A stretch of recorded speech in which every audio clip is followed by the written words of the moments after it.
दोस्तों, Pradeep phosphate limited 6 महीने से गिरने के बाद आज जो न्यूज़ आया है, गुड न्यूज़, उस न्यूज़ को देखने के बाद हम लोग जो पहले से अंदाज़ा लगा रहे थे प्रदीप फास्फेट लिमिटेड के बारे में, वो आज मैं बताने वाला हूँ क्या न्यूज़ है, किस वजह से अब ये जो गिरना है, ये कम से कम हो सकता है और कहीं न कहीं ये जो 6 महीने से कंटिन्यू रेड में क्लोज़ हो रहा है, आखिर रीज़न जो है वो रीज़न भी आपको मैं बताने वाला हूँ। दोस्तों, fertiliser company Pradeep phosphate limited ने हाल ही में ऐसा रिज़ल्ट दिया है कि जो शेयर होल्डर है उसका उम्मीद जो है आसान हो चुका है। उसके साथ ही जो उसका पहले से कॉन्फिडेंस था, उस कॉन्फिडेंस में भी बहुत से लोगों का बढ़ोतरी हुआ है। दोस्तों, क्वार्टर 1 का जो रिजल्ट आया है 2026 वाला और उस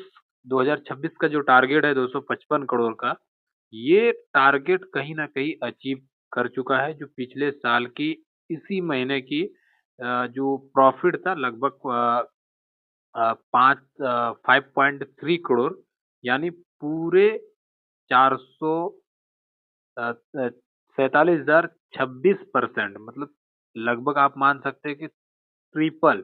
पहले साल 2055 करोड़ का प्रॉफिट हुआ था और इस साल लगभग 5.3 करोड़, यानी कि 47,026% तक का बढ़ोतरी देखने के लिए मिला है। दोस्तों, इसके साथ में ही रेवेन्यू में भी जबरदस्त प्रॉफिट देखने के लिए मिला था। अप्रैल और जून के महीने में 2025 में जो ऑपरेशन से इनका लगभग 37 करोड़ रुपए 37,000 करोड़, जो पिछले साल के मुकाबले लगभग 58% अधिक हुआ था।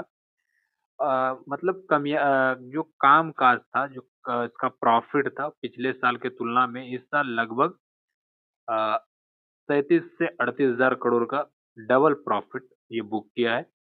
यानी लगभग 147 करोड़ बढ़कर अभी ये जो प्रॉफिट है इस कंपनी का 466 करोड़ तक पहुंच गया है। मतलब जो प्रॉफिटेबिलिटी है इसमें, उसमें वृद्धि हुआ है और जो अपॉर्चुनिटी है उसमें भी वृद्धि हुआ है। अगर जो भी शेयर होल्डर है उसके लिए ये गुड न्यूज़ है। दोस्तों, सबसे खतरनाक और गुड नंबर जो ये है कि ये नंबर जैसे ही क्रॉस करता है 237 से 238 वाला, इसके बाद शेयर में शॉर्ट सर्किट देखने के लिए आपको मिल सकता है, ठीक है?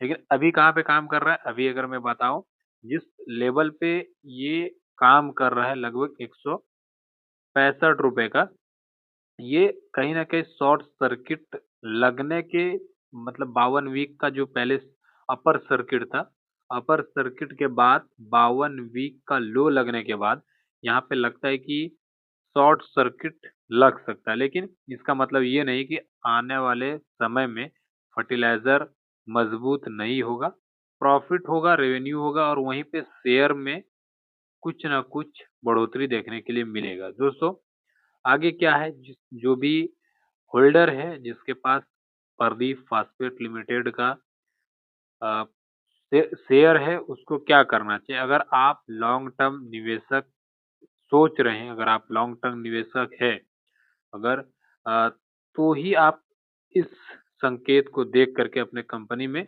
फंडामेंटल रूप से मजबूत है। मतलब प्रदर्शन देख करके ऐसा नहीं कि जो भी प्रॉफिट हो रहा है, प्रॉफिट देख करके ही आप इस कंपनी में कूद पड़े, ठीक है? क्या करना है आपको, फंडामेंटल भी इसका देखना है, जो कि मैंने बताया कि ₹243 का, ₹234 का, ₹234 का जो अपर सर्किट है और 52 वीक पहले का है। लेकिन अभी जहाँ पे ट्रेड कर रहा है वो 165 से ₹66 के आसपास ट्रेड कर रहा है, तो यहाँ पे अपर सर्किट का तो अभी कोई झंझट है नहीं, ठीक है? उसके साथ में ही फंडामेंटल रूप से मजबूत है, लेकिन हर ऊंची उड़ान के साथ थोड़ा सा रिस्क भी होता है। बेहतर होगा कि आप मार्केट मूड, खाद्य पदार्थ की डिमांड, क्योंकि फर्टिलाइजर कंपनी और भारत की एग्रीकल्चर पॉलिसी पर ध्यान रखें। मतलब जल्द ही अमीर बनने वाले गेम ना खेलें, लेकिन अगर धैर्य है तो ये शेयर देखना समझदारी होगा आपके लिए। दोस्तों, अगर आपके पास एक भी क्वांटिटी है प्रदीप फास्फेट लिमिटेड का, प्लीज कमेंट कीजिएगा और वीडियो को लाइक करके एक प्यारा सा कमेंट जरूर कीजिएगा और आपने किस लेवल पे बाय किए हैं, जिससे कि मैं आगे अपडेट कर पाऊँ। दोस्तों बहुत से लोग को हो सकता है कि कुछ चीज प्रॉफिट हो या कुछ चीज लॉस दिखा रहा हो, लेकिन उसको क्या करना चाहिए, देखिए वीडियो सिर्फ एजुकेशन पर्पस के लिए होता है। जो भी चीज है मैं आपको न्यूज बेस्ड बताता हूँ, जो प्रॉफिट रहता है। प्रॉफिट भी मैंने बताया कि अप्रैल और मई के समय में किस तरह से प्रॉफिट ये कंपनी बुक किया था। आगे मैंने ये भी बताया कि इस कंपनी के ऊपर कंपनी जो रिजल्ट आया है 255 करोड़ तक पहुंच चुका है, जो पिछले साल की तुलना में लगभग 5.3 करोड़ बढ़ा है इस साल में, ठीक है। उसके साथ में ही जो अपर सर्किट और लोअर सर्किट का बात था, वो देखिए अपर सर्किट जैसे ही 234 रुपए के आसपास ये जब तक नहीं जाता तब तक अपर सर्किट इसमें नहीं है। उसके साथ ही लोअर सर्किट का जहां तक बात है 163 165 के आसपास ये अभी ट्रेड कर रहा है, लेकिन 137 से 138 के आसपास ये लोअर सर्किट पे है, ठीक है।